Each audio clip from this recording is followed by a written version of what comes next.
ಕೈಯ ಹಿಂಗೆ ಹಿಡಿಬೇಕು. ಅಪ್ಪ ಹಿಂಗೆ ಮಾಡಿ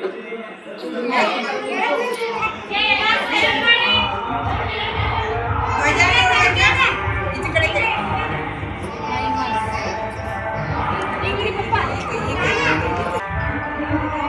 ಲಕ್ಷ್ಮಿ मन अधिरायक जय हे भारत भाग्य विधाता पंजाब सिंध गुजरात मराठा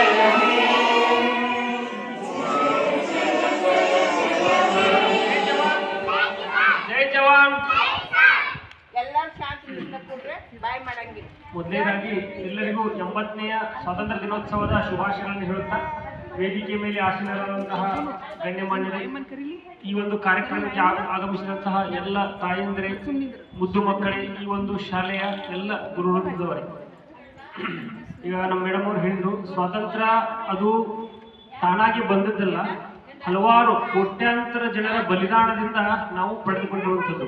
ಸ್ವಾತಂತ್ರ್ಯ ಬಂತು ಅನ್ನೋಕ್ಕಿಂತ ನಾವು ಯಾಕೆ ಪರತಂತ್ರ ಆದೀವಿ ಅನ್ನುವಂಥದ್ದನ್ನ ಯೋಚನೆ ಮಾಡಬೇಕಾಗಿರುವಂಥದ್ದು.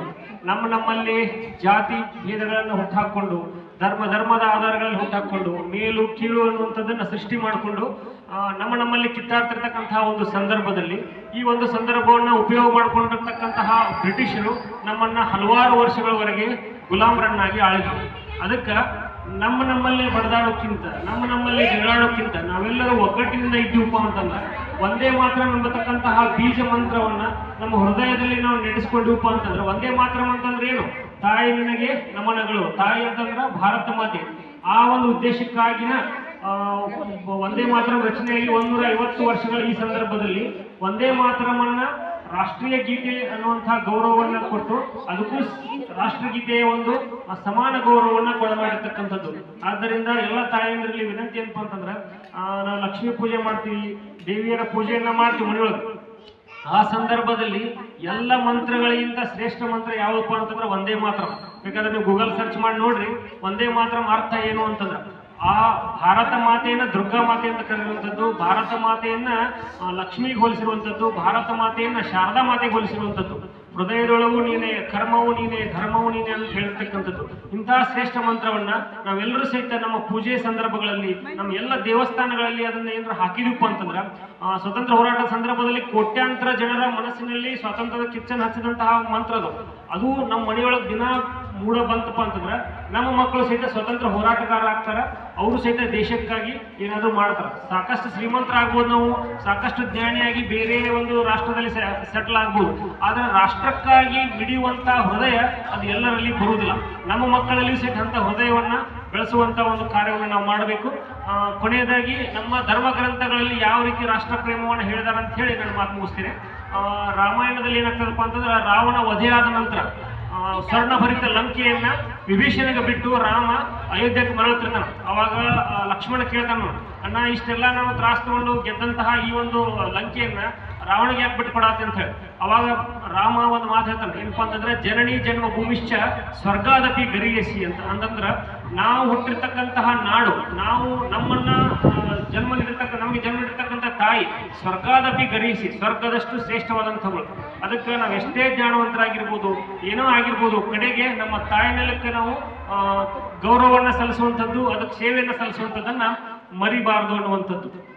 ಅದಾದ ನಂತರ ಭಗವದ್ಗೀತೆಯಲ್ಲಿ ಮಹಾಭಾರತ ಯುದ್ಧ ನಡೆದಿರ್ತಕ್ಕಂತಹ ಸಂದರ್ಭದಲ್ಲಿ ಕೃಷ್ಣ ಎಲ್ಲ ವಿಷಯಗಳನ್ನ ಅರ್ಜುನಿಗೆ ಹೇಳಿದ ನಂತರ ಕೊನೆಯದಾಗಿ 18ನೇ ಅಧ್ಯಾಯದಲ್ಲಿ 63ನೇ ಶ್ಲೋಕ ಒಂದು ಶ್ಲೋಕ ಹೇಳ್ತಾನೆ. ಏನಪ್ಪಾ ಅಂತಂದ್ರೆ, ಇಷ್ಟು ಹೊತ್ತಿಗೆ ನಾನು ಎಲ್ಲವನ್ನ ನಿನಗೆ ಹೇಳಿನಿ, ಅದರಲ್ಲಿ ನೀನು ಯಾವುದು ಬೇಕೋ ಅದನ್ನ ವಿಮರ್ಶಿಸಿ ಅದನ್ನ ವಿಮರ್ಶಾಕೃತ ಯಥೇಚ್ಛಸಿ ತಥಾಕೃತು ಅಂತಂದ್ರೆ ಅದನ್ನೆಲ್ಲ ವಿಮರ್ಶೆ ಮಾಡಿ ನಿನಗೆ ಯಾವುದು ಮನಸ್ಸಿಗೆ ಬರ್ತದೋ ಅದನ್ನ ನೀನು ಪಾಲನೆ ಮಾಡಬೇಕನ್ನುವಂಥದ್ದು. ಅಂತಂದ್ರೆ ಸ್ವತಂತ್ರ ಭಾವವನ್ನ ಅದರಲ್ಲಿ ಹೇಳಿರ್ತಕ್ಕಂಥದ್ದು.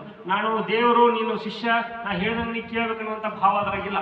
ನಾ ಎಲ್ಲವನ್ನ ಹೇಳಿದ್ರೆ ನಿನಗೆ ಅದನ್ನ ನೀನು ಯಾವ ರೀತಿ ಅಳವಡಿಸ್ಕೊಳ್ಬೇಕು ಅನ್ನುವಂಥದ್ದನ್ನ ನೀನು ರೂಪಿಸ್ಕೋಬೇಕು. ಆಗಲೇ ಮೇಡಮ್ ಹೇಳಿದ್ರು, ಬರೀ ಮಕ್ಕಳಿಗೆ ಮಾರ್ಕ್ಸ್ ತೆಗೆದುಕೊಳ್ಳುವಂತಹ ಒಂದು ಪೈಪೋಟಿ ಮನೋಭಾವನ ಬೆಳೆಸದೆ ಅವರಲ್ಲಿ ಪಠ್ಯೇತರ ಚಟುವಟಿಕೆಗಳನ್ನ, ಅವರ ಬುದ್ಧಿ ಸಮಗ್ರವಾಗಿ ಬೆಳವಣಿಗೆ ಆಗುವಂಥದ್ದನ್ನು ನಾವು ಮಾಡಬೇಕಾಗ್ತದೆ. ಯಾಕಂತಂದ್ರೆ ಈ ಹಂತದೊಳಗನ ಮಗುವಿನಲ್ಲಿ ನೀವು ಏನು ಹಾಕ್ತೀರಿ ಅದು ಬೆಳವಣಿಗೆ ಆಗುವಂಥದ್ದು. ಬೆಳೆಯುವ ಸರಿ ಮೊಳಕೆಯಲ್ಲಿ ಅನ್ನುವಂಥದ್ದು. ಆ ಮೊಳಕೆ ಯಾವ ಗಿಡ ಬೆಳಿಬೇಕು ನಮ್ಮ ಮಗುವಿನಲ್ಲಿ, ಏನು ಕಸದ ಗಿಡ ಬೆಳಿಬೇಕು ಅಥವಾ ಔಷಧಿ ಸಸ್ಯ ಬೆಳಿಬೇಕು, ಆಹಾರ ಸಸ್ಯ ಬೆಳಿಬೇಕು, ಹಿಂಗ ನಿರ್ಧಾರ ಮಾಡೋರು ಯಾರಪ್ಪ ಅಂತಂದ್ರ ಪಾಲಕರು, ಅದರ ಜೊತೆಗೆ ಗುರುಮಾತೆಯರು. ಅದಕ್ಕೆ ಒಂದು ದೊಡ್ಡ ಯೂನಿವರ್ಸಿಟಿಯಲ್ಲಿ ಪ್ರೊಫೆಸರ್ ಆಗಿರುವಂಥದ್ದು ಅಥವಾ ಕಾಲೇಜ್ ಸ್ಟೂಡೆಂಟ್ಸ್ಗೆ ಬೋಧನೆ ಮಾಡುವಂಥದ್ದು ಬಹಳಷ್ಟು ಸರಳ. ಆದ್ರೆ ಇಂಥ ಮಕ್ಕಳ ಮನಸ್ಸನ್ನ ಕಂಟ್ರೋಲ್ ಮಾಡುತ್ತಾ ಅವರಲ್ಲಿ ಜ್ಞಾನವನ್ನ ಬೆಳೆಸುವಂಥದ್ದು, ಅವರಲ್ಲಿ ದೇಶಭಕ್ತಿಯನ್ನು ಬೆಳೆಸುವಂಥದ್ದು ನಿಜವಾಗಲೂ ಬಹಳಷ್ಟು ಚಾಲೆಂಜಿಂಗ್ ವಿಚಾರ. ಆ ಒಂದು ಕೆಲಸವನ್ನ ತಾವೆಲ್ಲರೂ ಮಾಡ್ತಾ ಇದ್ದೀರಿ ಅಂತ ಹೇಳುತ್ತಾ ಇಲ್ಲಿ ಕರೆಸಿ ಧ್ವಜಾರೋಹಣ ಮಾಡಲಿಕ್ಕೆ ಅವಕಾಶ ಕೊಟ್ಟು ಹಾಗೂ ತಮ್ಮನ್ನು ಉದ್ದೇಶಿಸಿ ಮಾತಾಡಲಿಕ್ಕೆ ಅವಕಾಶ ಕೊಟ್ಟಂತಹ ಶಾಲಾ ಆಡಳಿತ ಮಂಡಳಿಯವರಿಗೂ ಹಾಗೂ ಎಲ್ಲ ಗುರುಮಾತೆಯರಿಗೂ ಧನ್ಯವಾದ ಹೇಳ್ತಾರೆ.